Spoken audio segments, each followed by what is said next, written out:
ഈ കോൺഗ്രസിനകത്ത് സ്വയം പ്രഖ്യാപിത MLA കാൻഡിഡേറ്റ്, അതായത് സ്വയം പ്രഖ്യാപിത നിയമസഭാ സ്ഥാനാർത്ഥി, അങ്ങനെ ഒരാളെ കുറിച്ചാണ് ഇപ്പോൾ സോഷ്യൽ മീഡിയയിൽ ചർച്ച ചെയ്യുന്നത്.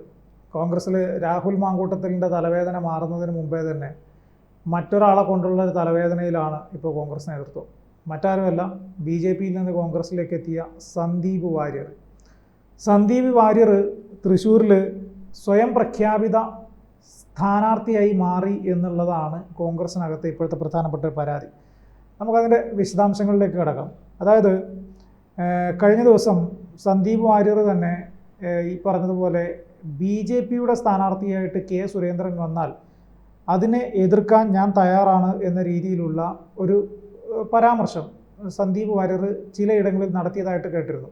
പക്ഷേ ഇപ്പോൾ അദ്ദേഹമാണ് ഇവിടെ തൃശ്ശൂരിലെ കോൺഗ്രസിൻ്റെ സ്ഥാനാർത്ഥി എന്ന രീതിയിൽ പല ആളുകളോട് രഹസ്യമായി സംസാരിക്കുന്നു എന്നൊരു വാർത്ത. അത് പല കോണുകളിൽ നിന്ന് കേട്ടതിൻ്റെ അടിസ്ഥാനത്തിൽ തൃശ്ശൂർ DCC തന്നെ അതൊരു പരാതിയായിട്ട് ഉന്നയിക്കുകയാണ്. കോൺഗ്രസ് നേതാവ് സന്ദീപ് വാര്യർക്കെതിരെ DCC യോഗത്തിൽ രൂക്ഷ വിമർശനം. സന്ദീപ് വാര്യർ തൃശ്ശൂരിൽ സ്വയം സ്ഥാനാർത്ഥി പ്രഖ്യാപനം നടത്തുകയാണെന്നും ഇതിനാണ് BJP നേതാവ് K. സുരേന്ദ്രനെ ഇവിടെ മത്സരിക്കാൻ വെല്ലുവിളിച്ചതെന്നും ഈ പ്രവണത അംഗീകരിക്കാൻ കഴിയില്ലെന്നും പല നേതാക്കന്മാരും വിമർശനം ഉന്നയിച്ചു. തൃശ്ശൂരിലെ പരിപാടികളിൽ ഇനി പങ്കെടുപ്പിക്കരുതെന്നും ആവശ്യമുയർന്നിട്ടുണ്ട്. ഇന്നലെ DCCയിൽ നടന്ന തദ്ദേശ തെരഞ്ഞെടുപ്പിൻ്റെ ചുമതല വഹിക്കുന്ന പ്രധാന നേതാക്കളുടെ യോഗത്തിലായിരുന്നു വിമർശനം. തനിക്കെതിരെ പരസ്യ പ്രസ്താവന നടത്തിയതിന് KPCC കാരണം കാണിക്കൽ നോട്ടീസ് നൽകിയ INTUC ജില്ലാ പ്രസിഡന്റ് സുന്ദരൻ കുന്നത്തുള്ളിയെ ബഹിഷ്കരിക്കണമെന്ന് DCC പ്രസിഡന്റ് ജോസഫ് ടാജറ്റ് ആവശ്യപ്പെട്ടു. എന്നാൽ കോൺഗ്രസ് ഭരണഘടന പ്രകാരം കാരണം കാണിക്കൽ നോട്ടീസ് നൽകിയ ആളെ ബഹിഷ്കരിക്കാൻ കഴിയുമോ എന്ന ചോദ്യം ഉയർന്നതോടെ വിഷയത്തിൽ ഇന്ന് തീരുമാനം അറിയിക്കാമെന്നാണ് ജില്ലയുടെ ചുമതലയുള്ള രാഷ്ട്രീയകാര്യ സമിതി അംഗം T. സിദ്ദിഖ് MLA അറിയിച്ചത്.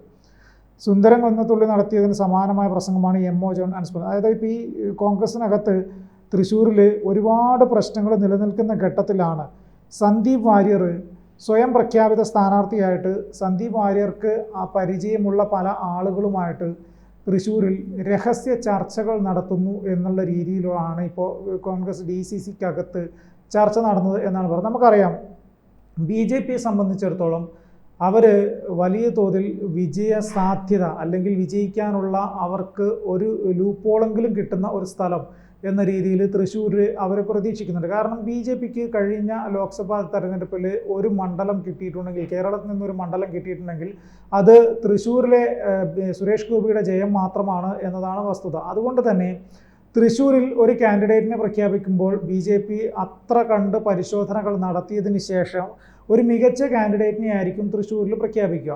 സ്വാഭാവികമായിട്ടും K. സുരേന്ദ്രൻ തൃശ്ശൂരിൽ മത്സരിക്കാൻ വരുന്നു എന്നുള്ള വാർത്തകളാണ് ശക്തമായിട്ട് വരുന്നത്.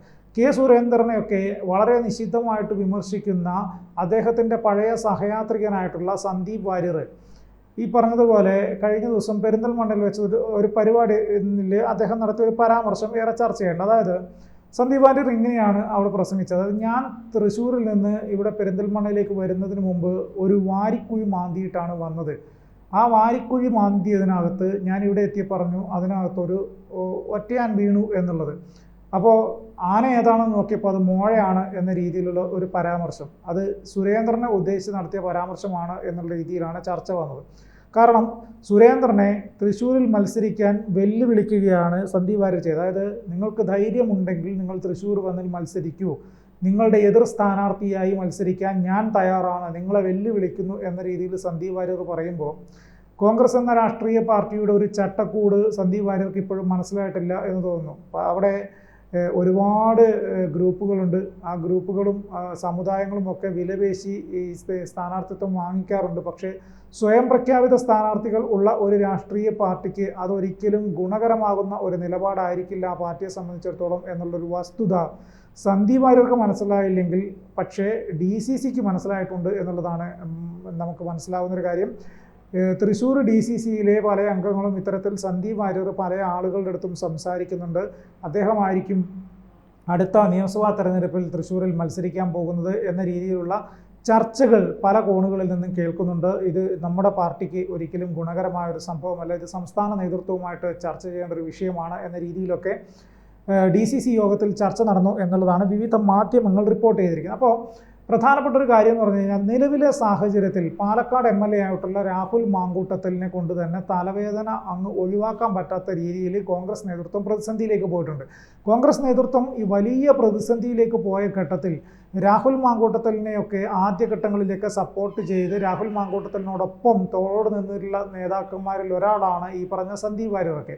അപ്പോൾ സന്ദീപ് വാര്യരെ സംബന്ധിച്ചിടത്തോളം സന്ദീപ് വാര്യരുടെ രാഷ്ട്രീയ ജീവിതത്തിൽ കഴിഞ്ഞ ഒരു കാലഘട്ടം മുഴുവൻ BJPയോടൊപ്പം ചേർന്ന് പ്രവർത്തിച്ചതിൻ്റെ അനുഭവ സമ്പത്ത്, അത് BJP എങ്ങനെയാണ് ഒരു തെരഞ്ഞെടുപ്പിനെ നേരിടുന്നത്, അല്ലെങ്കിൽ BJP എങ്ങനെയാണ് ഈ സമൂഹത്തിൽ പ്രവർത്തിക്കുന്നത് എന്നത് മാത്രമാണ്.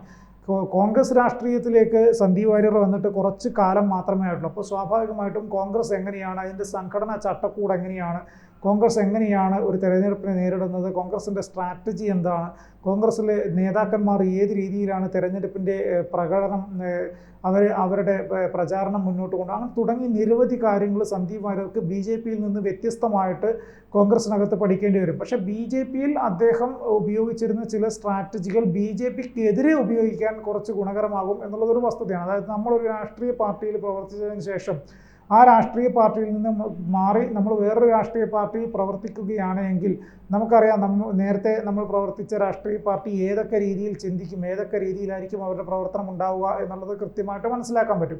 അപ്പോൾ അതിനെ പൊളിക്കാൻ പറ്റുന്ന രീതിയിൽ നമുക്ക് നിലവിലെ സാഹചര്യത്തിൽ അതിനെ ഗണ്ണിക്കാൻ പറ്റുന്ന രീതിയിൽ നമുക്ക് പ്ലാൻ തയ്യാറാക്കാൻ പറ്റും എന്നുള്ളതാണ്, സ്ട്രാറ്റജി രൂപീകരിച്ചെടുക്കാൻ പറ്റും എന്നുള്ളതാണ് അതിൻ്റെ പ്രധാനപ്പെട്ട വസ്തുത. ഇവിടെ സന്ദീപ് വാര്യർ ഉപയോഗിക്കുന്നതും അവരൊറ്റ സ്ട്രാറ്റജിയാണ്. അതായത് BJP ഇവിടെ എന്തായാലും ഒരു മികച്ച കാൻഡിഡേറ്റിനെ കൊണ്ടുവരും. അപ്പോൾ അത് മിക്കവാറും ഈ പറഞ്ഞതുപോലെ K. സുരേന്ദ്രനാവാനുള്ള സാധ്യതയുണ്ട്. അപ്പോൾ K. സുരേന്ദ്രനെ അവിടെ കൊണ്ട് മത്സരിപ്പിക്കുകയാണെങ്കിൽ K. സുരേന്ദ്രൻ എങ്ങനെയായിരിക്കും തെരഞ്ഞെടുപ്പിനെ നേരിടുക എന്നുള്ളത് എനിക്ക് നന്നായിട്ടറിയാം.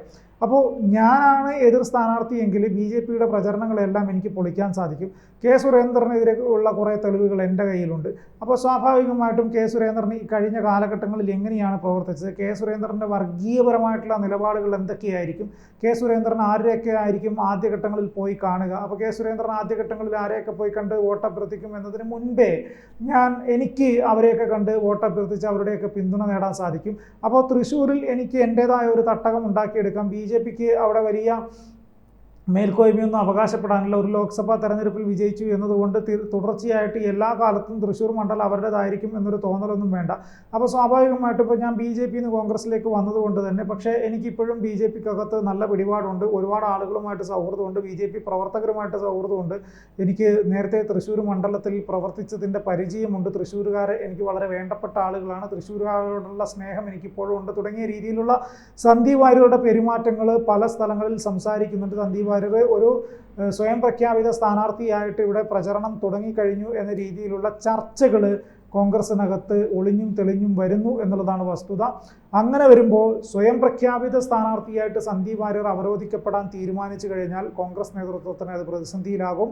കാരണം കോൺഗ്രസിന് അങ്ങനെ ഒരു രീതിയില്ല എന്നുള്ളത് കൊണ്ട് തന്നെ കോൺഗ്രസ് സ്ഥാനാർത്ഥി പട്ടിക AICC അംഗീകരിച്ചെങ്കിൽ മാത്രമേ കേരളത്തിലെ നല്ല ഇന്ത്യയിലെ തന്നെ ഏത് സംസ്ഥാനത്തും തെരഞ്ഞെടുപ്പ് വരുന്ന ഘട്ടത്തിൽ സംസ്ഥാന കമ്മിറ്റി നൽകുന്ന ഒരു സ്ഥാനാർത്ഥികളുടെ ലിസ്റ്റ് AICC അംഗീകരിച്ചതിന് ശേഷം മാത്രമേ ഔദ്യോഗിക പ്രഖ്യാപനം ഉണ്ടാകൂ.